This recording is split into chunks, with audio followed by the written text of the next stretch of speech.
فلسطین کے حوالے سے تحریک لبیک کے سربراہ حافظ سعد حسین رضوی صاحب کا بڑا اعلان۔ اگر تم لوگ فلسطین کی مدد نہیں کر سکتے تو ہم آ رہے ہیں ملین مارچ لے کر اسلام آباد۔ مزید انہوں نے کیا کہا، آئیے دیکھتے ہیں۔ اپنی اخلاقی حمایت اپنے پاس رکھو۔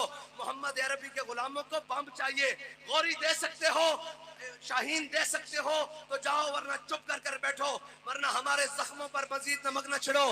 ہمیں یہ نا امید نہ کرو کہ اب محمد عربی کے غلاموں نے نہیں آنا، اب محمد بن قاسم کے کسی وارث نے نہیں آنا، اب خالد بن ولید کے کسی جان نشین نے پیدا نہیں ہونا، اب محمود غزنوی نے نہیں آنا، اب شہاب الدین غوری نے نہیں آنا، اب طارق بن زیاد نے نہیں آنا، اب ان کے اندر جناب نشان حیدر لینے کے لیے کوئی پیدا نہیں ہوگا، اے سلطان ٹیپو کے وارث نہیں بنیں گے، اب یہ جناب رنگیلے بنیں گے۔